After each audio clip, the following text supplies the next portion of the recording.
Well, thank you for joining us. My name is Stephanie Dahl. I work with Argen, and I have the pleasure of introducing Minh Tran. I think at this point in your career, there's very few people who don't know you. And of course, if you do know Minh, you know he's just a wealth of knowledge, and we're excited to have him here today and share more knowledge in the industry. But just to tell you a little bit about Minh, he is from Windsor, Ontario, in Canada, and he's an RDT and the creator of DentalTech Tips. So probably many of you follow him and follow his advice online. But Minh, thank you for being here, and we're excited to have you. So I'll let you take it away. Awesome. Okay. Well, thank you, Stephanie, first of all, for the invitation to speak. Argen is a wonderful company that I collaborate with on many fronts, obviously on the milling side. Recently, I started a brand new dental lab in Windsor, Ontario, and Argen has been a wonderful partner. We send all of our milling to you guys, and also I've spoken for you guys for a number of years now on many topics as well. So for those of you who don't know me, a little bit more, I'm a dental technician. Been in the industry since 2006, so next year will be 20 years for me. And I've been a 3Shape user for the majority of that time. So behind a mouse and keyboard is where I'm very most comfortable. But I've had the privilege of using a wide variety of digital technology, obviously CAD/CAM, milling, and 3D printing is what we're going to be talking about today. And of course, the topic title, the politically correct one, is 3D printing success, navigating challenges and optimizing lab outcomes. Thank you, Stephanie, for coming up with that for me. But the actual title of this presentation, hopefully I get invited back to speak for these guys, is 3D printing sucks. Okay, let's be honest, 3D printing sucks. Who here 3D prints in their lab? All right, who here is the decision maker? You put your hands down. Who actually does the 3D printing in the lab? Okay, how much do you enjoy it? Okay, I'm running a solo one-man lab, and I have a 3D printer in there, and it sucks. You know, the resin gets messy, everything gets all over the place. Some of the resins smell kind of funny. It's just messy. It's not a very fun process, right? So 3D printing as a whole, the experience is not very fun. But of course, today, I'm not gonna just, crap on 3D printing. We're gonna provide some tips and tricks to how to make it suck slightly less, okay? So, quick overview and agenda of what we're going to go over today. So obviously, a very quick introduction into some concepts, data loss and how that affects 3D printing, why that sucks, material limitations, how we optimize some of our processes to kind of help overcome all this, refine our workflows, and then some final tips and takeaways. So what is holding 3D printing back? So there's three major problems, data loss being kind of the first one. Every step along the way introduces a little bit of inaccuracy in your process, right? So the intraoral scanner that you're using, the file formats that we're working with, the manufacturing process itself introduces a lot of inaccuracy, and then us, the human factor, is also a cause of data loss. Material limitations in terms of print resins, they are, still plastic materials, right? Polymer materials. So they are inherently limited in their application. And then, of course, the processing issues, I touched on the human factor already, but of course, all the materials are inherently limited in the way that they cure, the way that they try to adhere to the source data. So lost in translation, right? And this is where accuracy goes to die, essentially. So who here is working with, let's say, trios, doctors, actually clinicians in the room? Okay, lab technicians for the most part, okay? Okay, so trio scans, who's accepting those? Sirona scans, Itero, all the other ones that don't really matter. I'm just kidding. So, lost in translation, right? So when you scan with a scanner, right? You scan from one side to the other, and across that arch, we notice this all the time, there's cross-arch discrepancies. And as you work on larger and larger cases, these issues become more and more magnified. So edentulous spans, when you're scanning across smooth, soft, mobile tissue, it causes issues for the scanners. The scanners are designed to look for topography, some kind of morphology, anatomy, that it can stitch from one to the other. And obviously, there's plenty of tools and techniques to help overcome this. Things like photogrammetry, larger scan bodies, all these different things that companies are introducing. But there's still an inherent lack of accuracy in these technologies. And that's, again, that inherent optical limitation of these scanners. So we're lost in translation, but we're also lost in tessellation, right? So tessellation, let me see if this thing works up here. There we go. So whenever you're scanning something, kind of a very basic fundamental concept is we're not actually scanning the surface. We're not taking like pictures of, well, we are taking pictures of it, but the scanning is done via point clouds. So it's just taking little samples of tiny, tiny dots, and it's connecting these dots, right? So when we're connecting these dots, they're 2 points apart. They're not joining with a curved surface. It's always going to be a flat triangle. So there's always going to be a little bit of inherent interpolation, right? So these point clouds essentially connect dots to get, if they're more dense, obviously they're going to be much more accurate. But if they're less dense, you're going to have much more inherent inaccuracy. So of course, STL files, they don't store true curves, right? They just approximate what the surfaces are with triangles. So we have a little bit of inaccuracy there. On the low end, on a very high density, newer scanner, you're going to be, 5, 15 microns. On a large, like on a cheaper scanner, you're going to be, maybe 100 microns. And cross arch, we also have to distinguish between local accuracy, meaning if you're scanning one single tooth, it's going to be super, super accurate. But if you scan a full arch from one side to the other, you're going to notice up to 200 microns of discrepancy cross arch. So that's what we call a concept of global accuracy versus local accuracy. So these scans, before they even get into your lab, are already an inaccurate record. The next thing, of course, is, again, I asked you guys, Itero, Sirona. Who's here is a 3Shape user? Okay, ExoCAD, InLab. Oh, wow, okay. Welcome. So yeah, whenever you're working with a Sirona scanner, Sirona works really well with InLab because they're in the same ecosystem and it likes to convert, and not really convert, but stay in their native file format. When you export outside of the Sirona ecosystem, that file gets degraded just a little bit, right? It looks fantastic on the scanner, but when we bring it into 3Shape, it loses a little bit of detail. Even the same thing in Itero. Itero notoriously doesn't want to play nicely with 3Shape. So when you import these files in, you lose a little bit of data. And I've experienced it with all numbers of systems. So importing all these things always kind of slightly degrade the data.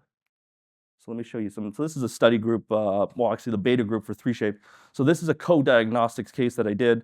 And essentially, this is a plan that we embed some scan bodies in. So this is basic raw geometry of just a scan body in there. There's no reason when I import this STL file into 3Shape that it would do this, right? These files should be unmodified, but somewhere along the way, the algorithms to convert into a native file format in 3Shape, it's a DCM, you do lose some of that data. Same thing here. So this is an Itero PLY file. So when you're working with a PLY file, that one has color data, helps you discern margins, and in theory, it's more accurate than an STL file because it's a more advanced file format. But you can see here how soft this one is compared to this one, right? It's kind of hard to make out on the screen, but you guys can kind of see that it is definitely softer. This is the raw file that we have inside of 3Shape 3D Viewer. This is outside of Dental System. But the moment you import it in, it just gets a little bit softer. So of course, the workaround here is to make sure that you're importing STL files into 3Shape because they degrade slightly less because the processing happens slightly less. And again, a couple more examples here. There's the margin line. You can also see this is outside of 3Shape when we're just looking at it in their 3D viewer. But the moment they post-process it, you lose it. So now I'm not even able to discern margins on this. So we have just little tiny bits of data loss. Is it enough that it's clinically relevant? Maybe not, but again, I don't feel comfortable with all these little things compounding on each other, right? So slicers themselves, so this is the third point of data loss, where you bring it into the actual slicing software where you can nest these things inside the 3D printer, right? So they round details off, and this is a concept called anti-aliasing, because printers themselves use pixels or voxels to render each one of these layers that they're slicing through. And what happens is because we have layer differences of either 25, 50, 100 microns, it tries to smooth out the transition between these things because the details that are in the file are slightly smaller than what that printer is actually able to resolve. So the best printers on the market are probably able to resolve, maybe sub 20 microns on a good day. On a bad day, there could be over 100 microns. So this anti-aliasing kind of gives you like a false sense of security. And also, of course, print orientation, I speak about this a lot, but printing flat to the build platform, we'll get into a little bit more detail about it, but printing flat versus printing at an angle or printing vertical changes the way that the accuracy of the resin as well. So you can see here, it's kind of hard to make out on the screen again, but this one has anti-aliasing on, fast print mode, separation detect. This is Asiga. But if you look very, very closely, actually here you can probably make it out. You see those little step lines? And this is with anti-aliasing on. You can see it a little bit here in this corner as well, maybe a little bit here, right? So these models aren't true to the files that they're being input into, right? So they're just a little bit slightly off. They're very close, like the technology is pretty good, but you have to be cognizant of all the little tiny stacking inaccuracies that are introduced in the 3D printing process. So why does this data loss matter, right? We want to be as accurate as possible, right? So if the scanner on a good day, is 15 microns, or on a bad day, cross arch is 200 microns, and then, the CAD rounding off, you lose another 5 microns, probably insignificant clinically, but it's there. And then, of course, another 5 microns in anti-aliasing, you could have 25 to 225. And that's not the only thing that causes inaccuracies, right? But compounding all these things, it really does add up to cause certain issues. So being cognizant of where along the process is happening is very important for troubleshooting and making sure you're kind of compensating for those things. So of course, using a higher quality scanner that, you get what you pay for, right? An expensive scanner is going to be a little bit more dense in how many points it can pack in per scan. Using a cheaper scanner, is it going to be clinically acceptable for a crown? Absolutely. For larger complex things and, larger cases, maybe not so much. Working in high detail native formats. So if you're in a Sirona environment, you're working with InLab, it's best to keep it inside of InLab to kind of preserve that data. Trios obviously sends all their stuff in native format to their 3Shape dental manager. And whenever you can't, if you can export an STL, that's going to help mitigate some of the post-processing issues with PLY files. And specifically in 3Shape, right? In exocad, I can't comment specifically. I'm pretty sure they're just used to working with native PLY and STL formats, so it should be a little bit better in exocad. Optimizing slicing settings as well, so understanding that anti-aliasing is just kind of like visual aid and not actually improving any accuracy. It could actually be introducing some inaccuracies. And it's just a visual smoothness. It just makes the model look nicer more than anything. And then, of course, calibration is very important. Every printer varies in their calibration recommendation. Some have, if you have a carbon, it's a 1-year maintenance thing. Haygears has like a 3-month preventative maintenance. Asiga recommends every 20 to 30 builds that you check. If you have a much cheaper printer, you're probably going to have to calibrate and retighten things a lot faster or a lot sooner in between. So all these things matter.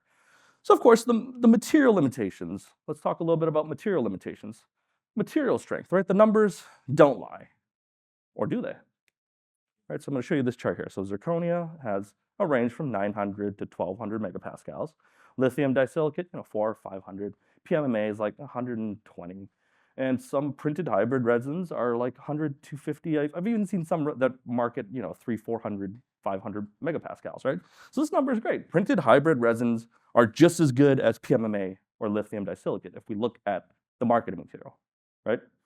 Or are they lying to us? So the silent killer of printed resins is a concept called water sorption. And water sorption, because these are polymers, right? They have polymer chains. They act essentially like composites. They're water soluble, essentially. And if you take this resin, and the test for water sorption is you actually take a printed sample, you put it inside of a cup of water or a cup of Coke or whatever it may be, and you test how much of that water that material has soaked up, right? And over a period of time, printed resins, the more water they absorb, the weaker they become. They become softer over time. Whereas zirconia, Emax, these things are vitrified ceramics, right? They're never gonna absorb water. They do have moisture weakening in the mouth, but it's nowhere near to the level of in the composite materials, the resin materials that you find in printers. So why printed resins? Obviously, there's a bunch of permanent crown resins. There's a bunch of different permanent application resins that are being marketed, and they definitely have a valid market segment, but I'm a little bit weary on them because why aren't they ready as permanent solutions, in my opinion, yet, right? And again, resins, they're really improving, but they don't have a long-term durability or longevity record to them, right? So I'm a little bit more skeptic. If you came to me a couple more years ago, I would have said to you, printing's the future, everything's gonna be printing, everything's gonna be printed, right? But as time has moved on, things have stagnated a little bit in the realm of innovation, right? We don't have new photopolymers. We don't have new photo initiators. These are actual molecules that need to be discovered, essentially, and you can't just make one up out of thin air. So we kind of have reached the physical, the kind of top limit of these polymer chains. They can definitely serve as fantastic temporary restorations, right? Who here has used like, what was that sculpture crown in their career? It's like a, yeah, like a composite crown. How many of those do you think still exist? None. So it's the same concept, right? It's a composite material. Yes, it had a market segment, but longevity-wise, it just didn't last, right? So these resins, same thing, right? I'm a little bit skeptical on it just because they don't have that proven track record. New hybrid materials, I'm not going to say swear them off completely. Keep an eye on it for sure. But we've got to really be realistic with what we're putting out there, right? So this one here, rodent sculpture, it has a claim of 60% zirconia infused ceramic filler, right? So it's got zirconia in there. That's like 1,200 megapascals of strength inside of this, right? That's great. The numbers don't lie. It's got zirconia, it's got ceramic in it. But if I cover myself in feathers, does that make me a bird? If I sprinkle ceramic dust inside of resin, does that make it a ceramic? Exactly. So just because a resin has ceramic particles dispersed throughout it, it doesn't make it a ceramic. Ceramics need to be vitrified. They need to be fired. They need to crystallize to be hard, to not absorb moisture, to be repellent to the very harsh, moist mouth environment. So printed resins are, at the end of the day, still polymers, no matter how much ceramic content they have.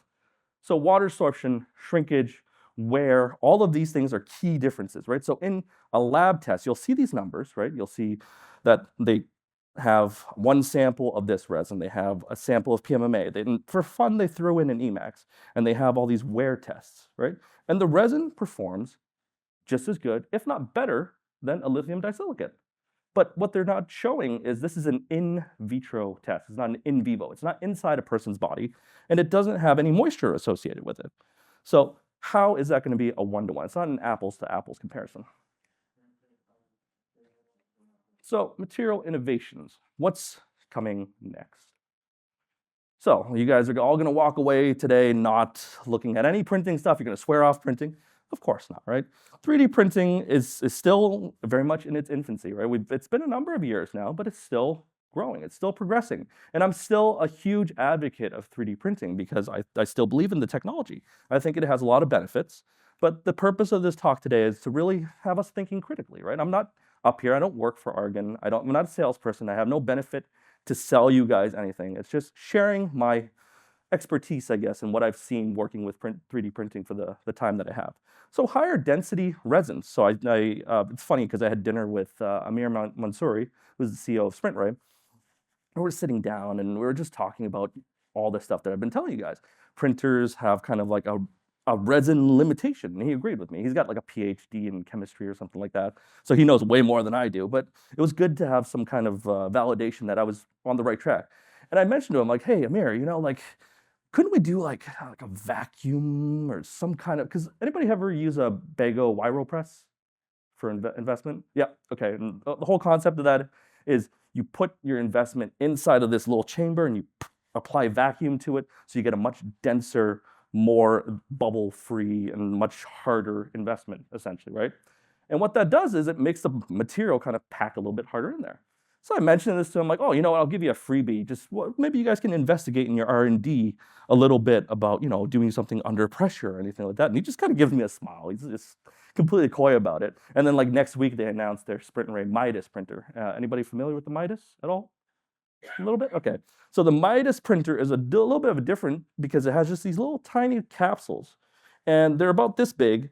And essentially, when it's printing, at the same time it's printing, it's applying pressure to the one side of the capsule. So the resin flows in, it cures, and as it pushes up, it applies a much denser amount of particles per layer that it's curing. So this is another way that they're trying to innovate in printing. So yes, we're going to get denser materials, but we have to be really creative in the way that we're producing these materials, right?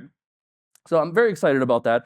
It's also kind of a thorn in my side because it's really intended for chairside, and as a lab technician, the applications are still kind of limited, but I'm excited about the technology for the sake of innovation, right? Multi-material printing. I did a couple of lectures a couple years ago about multi-material printing. We were playing with this where we did a denture where it was like a base in pink, and then we switched out the materials and we printed tooth color. The Stratasys J5, of course, if you have 3-shape color models, you can do jet printing that has color. But I believe Hagear has just announced recently as well that they're doing multi-material DLP printing for like monolithic dentures, which is super exciting. I'm actually kind of curious how they're going to execute it, right? Because if you're going from one material to the other, there's supposed to be a flat transition layer.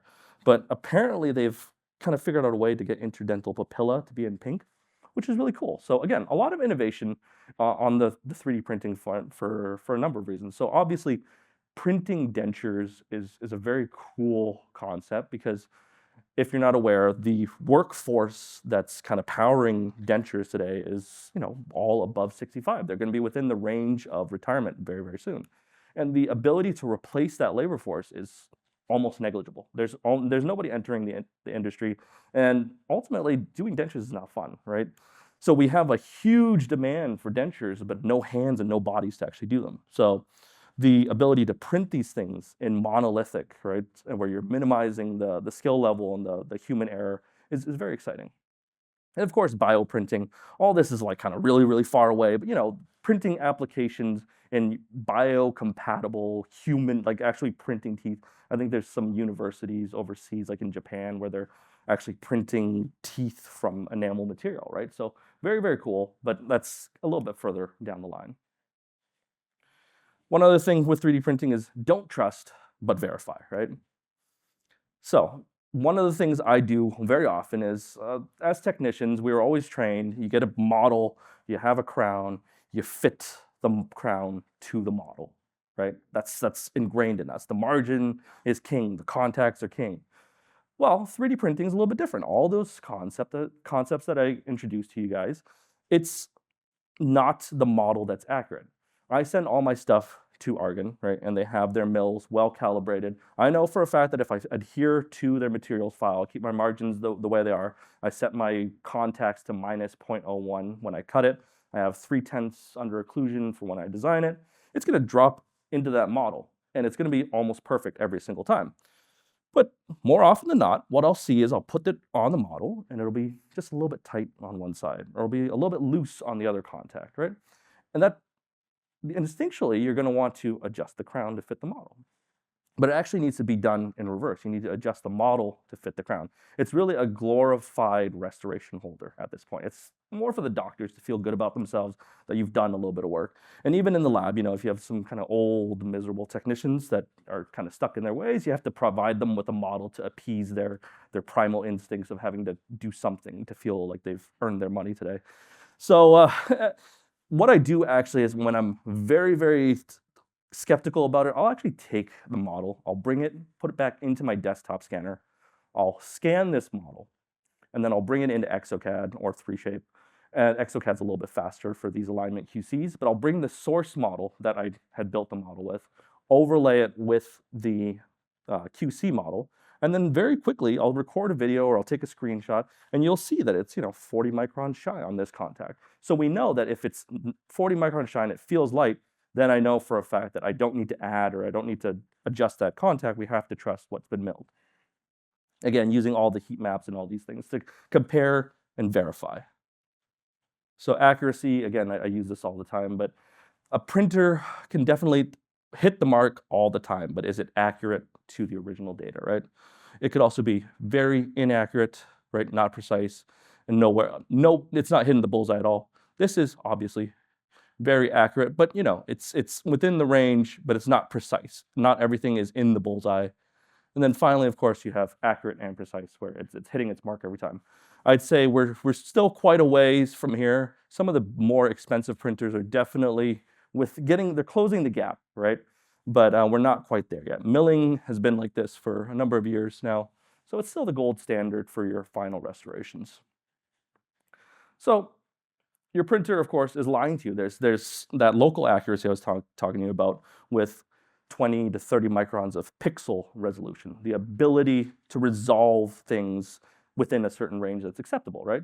But just because that print looks good and it looks accurate doesn't mean it is good, right? So the other cause of inaccuracy in printing, even if the printer itself is able to resolve sub 20 microns, let's say we have a printer that can resolve 5 microns, it's still working with what I call dynamic forces, right? So everybody here is pretty familiar with milling, right? The concept of milling is you have a disc, right? It's a fixed object that you screw into your holder, and then it's milling along the X, Y, and Z axis, right? So that's a static object, and the only dynamic that's happening is the spindle moving around in all the various axes to remove material. There's nothing happening, well, there is some things happening in the disc, like chatter and little things, but they're very minimal because machining is very precise, and of course we account for these things with cement gap tolerances, margin offsets, things like that. The difference between milling, right, where it's a digital manufacturing process with one static and one dynamic object, with 3D printing, you have two dynamics. You have your build platform, right, which is lowering up and down, but you also have the fluid dynamics. It's not a zirconia disc, it's liquid, it's fluid dynamics. So anybody ever, place some stuff in ketchup, right? And like, let's just say you have ketchup and you put a plate on top of it and you're trying to lift it apart, right? It has like a suction force, right? These fluids are very viscous. So if they're more viscous and you're trying to pull and separate these apart, you're exerting a tremendous amount of force, and that force has to go somewhere. So this is why people often ask me, they're like, okay, well, I have like a frozen printer that cost me $400. Why is that carbon printer, $100,000 a year? Well, the reason is because the carbon printer is manufactured with a much more rigid construction, right? It has much tighter tolerances. Those forces have to go somewhere, and they're either going to go into the print or they're going to go into the printer, right? And if it's assembled with plastic screws and little tiny gaskets, or if it's assembled with solid metal supports that's able to withstand all these forces, then it's going to stay rigid and stay more accurate for a much longer period of time. So each layer, when you're printing, in most printers, sticks to the resin vat, so the bottom of the resin, because light exposes up into it. And then it needs to be peeled from that, right? So this tension slightly across a whole build platform, and you'll see it. Anybody print with Rodin here? Okay, so when you see the build platform come up, you see like it's like a little like envelope, yeah, like an envelope almost pattern, right? Because those forces are being distributed in such a way that there's more along the center in those specific areas, and the other parts release a little bit faster. So the forces as it's being pulled out of that resin vat are not equal across the build platform, right? So if you have your prints distributed across that build platform and the model is, let's say, kind of crooked, the front part of the model may have less forces on it than the back. And the way that this works is when you're printing between layers, each one of those layers is not fully cured. It's only cured to about 20%, right? So whenever it comes off the printer, that's why we need to finally post-cure it, because these layers of resin need to stick to each other. So it only cures the whole thing about 20%. And at 20%, it's still extremely weak and very susceptible to deformation, right? So all this tension, all this surface area makes things more distorted. So the larger volume of print, who here has Pro 4K, a Sega Pro 4K large format printer? You have a Max, a Sega Max as well? Okay, which one prints better or more reliably? Yes, and why is that? Smaller build plate, less forces, right? The Pro 4K, it's a large, very rigid printer. I still think it's a wonderful value, but you have to know how to account for those things, right? So changing your settings a little bit to account for all these dynamic forces that you have to work against. Again, print orientation. This is another one that affects accuracy. So obviously, if you're printing something flat to the plate, it's going to be much faster, right?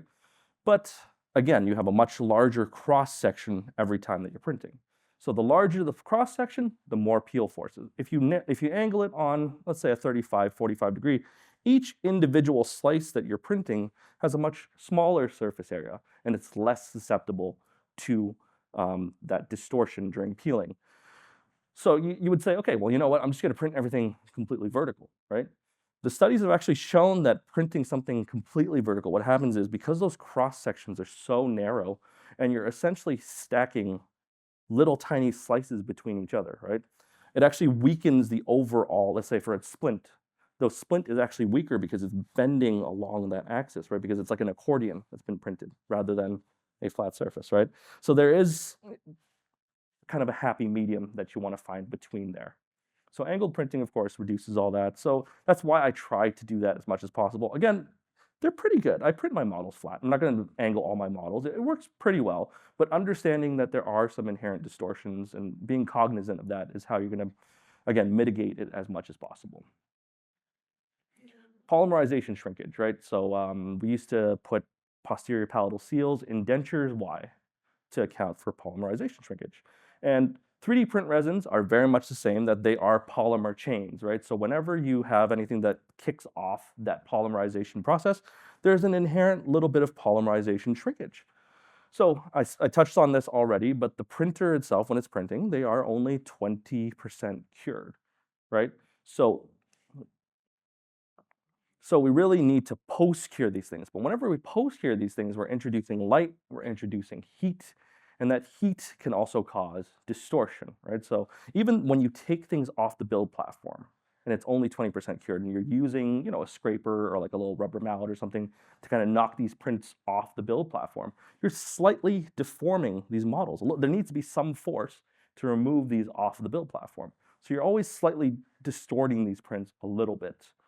And again, these things all compound.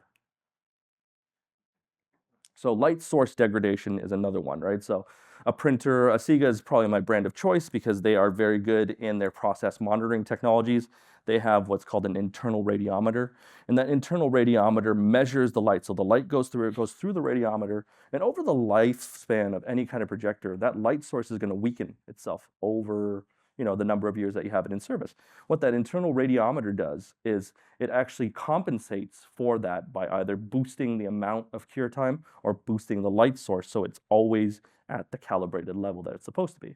And this is one of the justifications for having a more expensive printer versus a cheaper one, right? So most cheaper ones that you'll get, they'll actually give you like 2 or 3 LCDs that just come in the box, and you're just expected to change those things.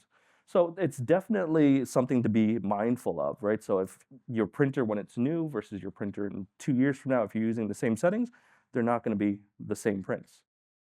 Resin temperature variations as well, right? It affects the viscosity. I'm a Canadian, and it gets cold. Actually, it's cold here in Chicago too.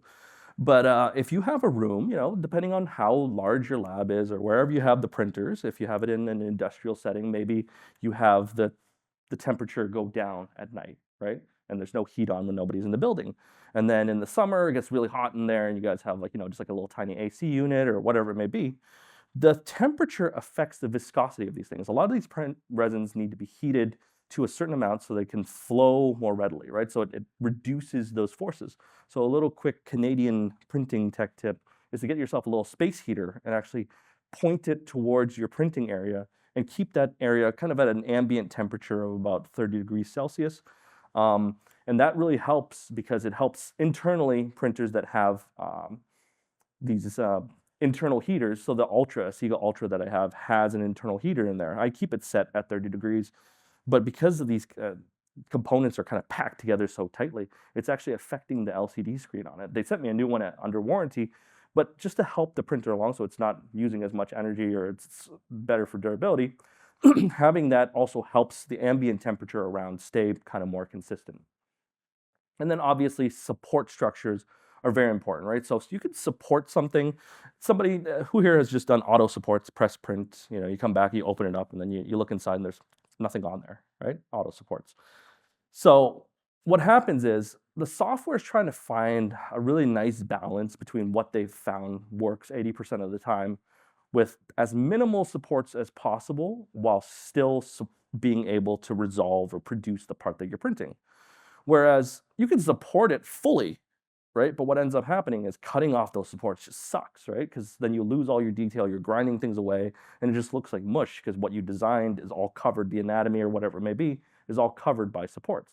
So it's really kind of striking a delicate balance between as much supports as you need, the bare minimum to kind of resolve detail, but at the same time having enough supports so that it's holding that in place. So process optimizations as well, and how we can kind of optimize our actual workflows and refine them to, overcome and help mitigate some of these failures. So the top reasons why prints fail. Anyone seen this before on their prints? Yeah, okay. So what happened here, this is supposed to be a print where the palette is supposed to be smooth, but obviously this is caved in. And where's the bottom part of it? Oh, there it is. Okay, and under here you can also see, because of those print forces again, right? This was an unsupported print. I printed it flat to the base, right? It's got vent holes, it's got everything like that. But because the forces are so strong, it actually distorted the whole print. And then the center was adhered to the build platform for so many layers until it finally separated, right? So to overcome this, what I do is I actually have to put a bunch of sprues on the inside, or you print hollow, one or the other, right? Because you look at this model here, and I wouldn't think twice about it failing to print, right? Everything's kind of connected together. But because there's just so much tremendous force on the inside, it acts like a suction cup. So the print didn't adhere to the build plate, right? Sometimes you just go, you start the print and there's nothing at all, right? So the first thing you're going to do is you're going to be able to adjust the first layer or the burn-in layer, right? And printers like Asiga, their slicers allow you to adjust this. Other companies don't have this, right? So what you'll often find is most companies will do what we call elephant footing or overexposure, and the print will just be a little bit, kind of has like an elephant foot or like a club foot in the first couple layers, because it's really, really over curing those first few layers so everything sticks and it kind of holds everything after the fact. But of course, this introduces inaccuracy, right? You can't print directly to the first layer and then expect whatever it is you're working with to be accurate for those first 100 to 200 microns, depending on your layer thickness. Okay, so if your supports are breaking off, or you have empty supports, right? You either need to increase the density, or you're going to have to go and manually add supports. And the best way inside of Asiga is they have this little preview bar on the side, and essentially you just scroll through the entire print layer by layer, and as you see an unsupported area, you're going to just add a support there, right? So you just kind of go through your print, and it's like running a simulation essentially.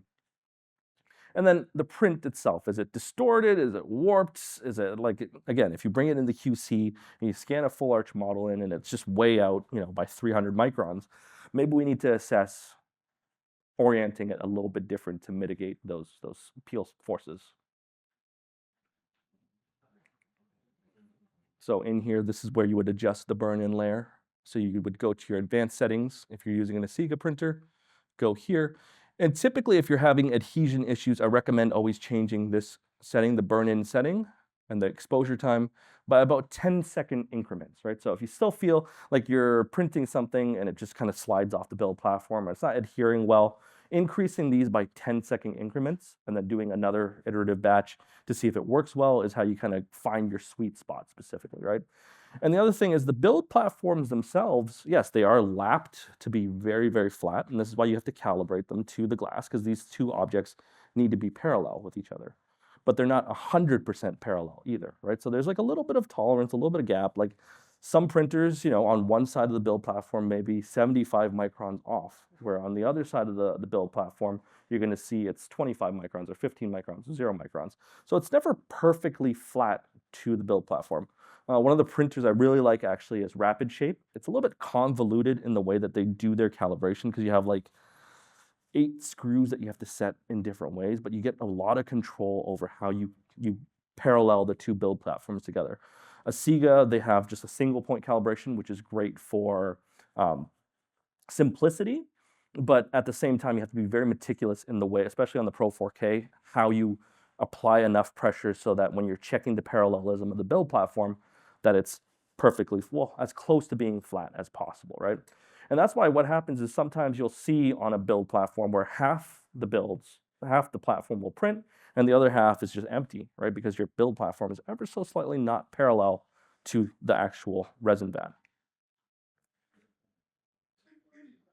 Then, of course, once we get all these things off, we need to post-process these things. It's just as critical, if not more important, the actual post-processing of these things to make sure that we're getting as optimal prints as possible, right?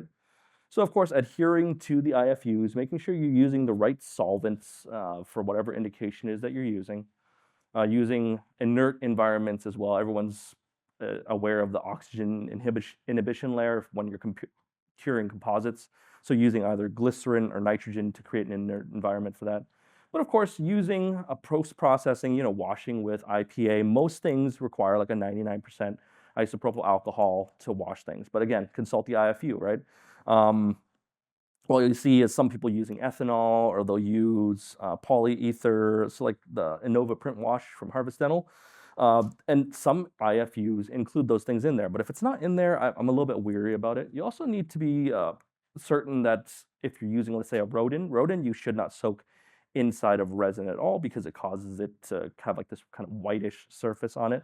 And that's actually polymer breakdown, actually. So you have to, those you need to wipe with just a Kleenex, right?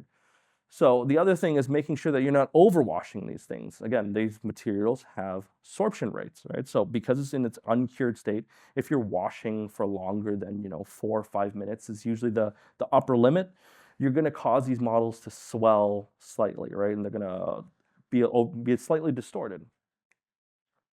And always wash in a clean bath, well, a dirty bath, and then move everything over to a clean bath. You're going to have your rough that takes off the bulk of it, and then the final. Especially on anything that's detailed, you're going to have some kind of excess resin, which may cause issues, right?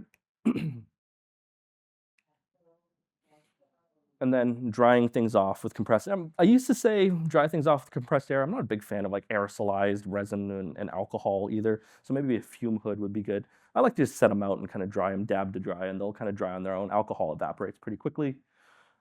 Inspect, of course, for any kind of glossy areas when you're post-processing, and making sure if you need to, you can wash those like a little wash bottle. And then post-curing, right? So using a validated curing unit, whatever that unit is may be. The auto flash is probably indicated for a number of things. It's a little bit small, right? I think that's one of the big limitations of the auto flash, but it's a very good cure. It has the option to add nitrogen as well, so that is just a wonderful way to make sure that you're kind of making sure your accuracy is much better. Who here does removable dyes, like kind of like Geller style dyes, right? So you are curing your models under gas? Yeah. So what we did was they told us when we got these models, oh, you can cure these models without any gas or anything like that, just because they're engineered with no oxygen inhibition layer.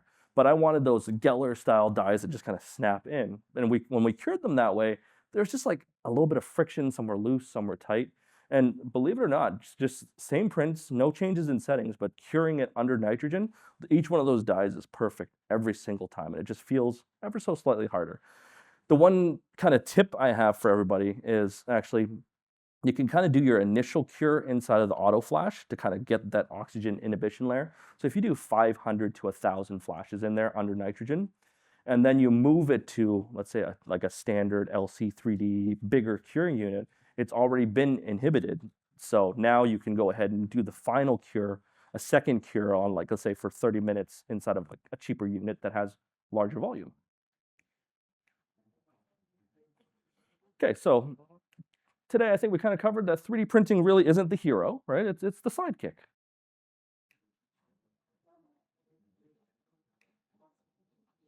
So 3D printing is a powerful tool, right? And I'm a huge advocate of 3D printing. I think it's wonderful for a number of applications. I use it all the time. It bails me out in the lab when I forget things, right? That you got a deadline, the doctor says, hey, I need something. Yeah, I'm going to throw it in the 3D printer because, again, I use Argen for all of my manufacturing, and getting something turned around in 2 days sometimes is not possible. So, but I really like to think of 3D printing as Robin to the milling's Batman, right? It is the sidekick to things, right? It's crucial in playing a support role. We print all of our models. Nobody mills models. I'm a fully digital lab. I don't accept any PVS, right? So the only way to produce models for me is via 3D printing. So it's great to do that. It's great for splints. It's great for removable applications. For permanent stuff, I'm still super skeptical, right? I really like to provide my clients and ultimately the patients with the best possible restoration. So we don't rely on just one technology. What I find a lot of times is clinicians that get a printer, they rely very heavily on it and they try to print everything, right? And ultimately, if it just doesn't work. But in my opinion, 3D printing, and what we need to adopt really is hybrid workflows when working together, right? So combining 3D printing and milling, it's not one or the other. It's all these technologies kind of in parallel with each other for the best possible application. 3D printing is significantly faster in certain applications, right? It's more flexible. It doesn't have the limitations of tooling. It doesn't have drill compensation. You don't have to compensate for certain things when working with 3D printing because it's all additive. So you have more advanced geometries that you can create. So it's very cool for that. But we need to understand which one works where. So if the only tool you have is a hammer, then everything looks like a nail, right? So if the only tool you have is a printer, then you're going to want to print everything. And you see that a lot online. Doctors are saying, oh, I got full crowns that I'm printing. I'm doing veneers. I'm doing a number of things. And I'm a little bit skeptic on that, right? Just because it's not the best possible tool for it. So very common mistakes that I see, again, dentists and labs trying to 3D print everything to maximize their investment, right? It needs to have its place. Just because you have a 3D printer, it's not the best tool for every single case there. And of course, certain applications are better suited for milling. Zirconia is still king, top of the pile, and it's going to be like that for a very long time, I think. Let's talk a little bit more about the future of 3D printing in dentistry. So the technology is still advancing. People are still innovating. We got a lot of innovations, and I expect a lot of improvements, right? So I'm not trying to deter anybody here from investing in 3D printing or focusing more on it. I think keeping an eye on it is very, very important, right? But we should expect these improvements in kind of incremental improvements. There are going to be more improvements in, like we said, the sprint ray Midas, right? So printing under pressure, printing with oxygen inhibition layers. So Asiga recently released a new tray that has an oxygen permeable layer, which reduces print forces, right? So now what they do is they actually inject oxygen into this layer. So rather than the resin being at the bottom of the platform and needing to be peeled, it's actually printed in this kind of oxygen soluble layer that it's floating inside of the resin. So you don't have to pull, the forces are much less for the peeling forces. Multi-material printing, I spoke a little bit about Hay gears already, but again, this is like the next generation hardware. And the really big thing, of course, which really helps for guys who hate post-processing and handling resins and everything, guys like me, is automation, right? So you got a lot more automation. Companies like Rapid Shape, Hay gears, Carbon, they have their AO backpack on all these things on their printers as well. The ability to automate the post-processing, right? To peel the actual prints off of there. It's actually more reliable because their machines are able to exert a uniform force on the build platform without damaging the build platform, without distorting the prints as much. You're also able to reclaim resin a lot better. So Hay gears, their specific system, it has like a little kind of blade that kind of pushes against it. All the models fall into a bucket. The resin kind of drips into a reclamation vat, and then you're able to fill up a bottle with that and reuse it, right? So there's plenty of value in automation, and I think it's a great way forward for 3D printing. Also, new resins, some other stuff coming up on the market. So high density polymer resins, right? So they're going to try and pack more stuff in either via the process of pressurization or just having resins that have smaller particle sizes. Lower sorption resins, right? So the lower the sorption it is, the more durable, the more longevity you're going to have in these resins. And then aesthetically pleasing, right? Most resins look like crap, if we're being completely honest. I'm not a big fan of the aesthetics of it. There's still a long way for them to come. What I'm a big proponent of is the technology has to be as good, if not better, than what's already out there for mass market adoption, right? And if we look at print resins, they simply don't look as good as ceramics. So they really do need to work on the aesthetics, the translucency, the chroma, everything like that. And then, of course, leveraging AI and machine learning for smarter 3D printing. I think this is a very exciting arena as well. Most slicing softwares kind of implement some algorithms. I think a few are leveraging AI now to determine, the best orientation for supports and everything like that. So you bring it in, it's gonna, based off of their data sets they've trained on how they get the best supports, you drop it in there and it's gonna auto nest and auto support for you for maximum strength, maximum accuracy. Automated supports as well inside of the slicer. And then finally, the predictive algorithms, right? So Carbon, on their M3s, they introduced active monitoring. So whenever you're printing something, it's introducing not just light, but heat into the resin vat. And heat is actually good to a certain point where the resin flows, but heat beyond that point is actually a detriment because then it affects the dynamics of the fluid. So they actually have like an infrared camera inside of the Carbon M3 that monitors how hot and where the hot spots are inside of the resin vat. And based on those hot spots, it dynamically adjusts the amount of temperature of that resin to kind of counteract that so it stays within a certain range. Asiga has some process monitoring technologies as well to kind of actively cool. It doesn't visually monitor it, but I think a lot of companies are going to be on board with that because they understand that fluid dynamics is very important for getting on the fly changes to minimize the variables. So then, of course, final takeaways, quick summary of everything we've kind of learned today. Accuracy is really everything, right? So managing data loss, managing accuracy, and compensating for it along the way is very, very important for success in 3D printing. 3D printing materials, they're definitely improving, but they're not ceramics, okay? And then, of course, hybrid workflows. 3D printing is great at what it does, and it's not great at what it can't do. So we can't, try to fit a square peg into a round hole. So just really understanding where 3D printing excels and just leveraging that more than anything and utilizing all the technology to its maximum potential. So a couple tips and tricks that we can walk away with at the end here. So it's recommended that most resins need to be mixed, right? They have not a homogeneous composition. So you want to make sure that you're mixing your resins. Some of them recommend mixing them up to an hour before agitating them. They'll have air bubbles in there, so you'll need to have them sit as well so you don't introduce air bubbles into your prints. You want to keep your resin vat relatively full as well, number one, because you don't want to run out of resin. But actually on the membrane itself, if you're working with an Asiga, the more tension it applies to the membrane itself with a heavier amount of resin, it's going to be more resistant to those pull forces, right? So the tension actually helps and it'll increase the likelihood of print success.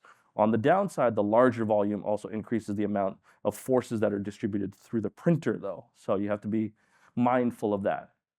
Don't leave printed parts inside of a printer for more than 8 hours. I'm guilty of this for sure. Like, you leave a printer over the weekend, you come back and you clean it up.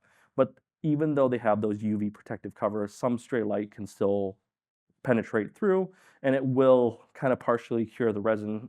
Don't keep your printer near a window, make sure that no stray light sources are pointed directly at it because that UV light can accidentally cure your resins. Vertical versus horizontal nesting, we've covered that a little bit, but it will definitely significantly impact print times as well as print strength. A couple more here. So for digital implant models, things like surgical guides, anything that you're inserting something into during polymerization shrinkage is going to shrink just a little bit, right? So it's advisable to actually insert the analogs prior to curing, or if you're doing surgical guides, insert the surgical guides prior to. Because after that polymerization, sometimes I've noticed, and I'm guilty of it, I'll cure it and then I try to force this surgical guide sleeve into the surgical guide. It's just a little bit snug, right? And you could just be a little bit off.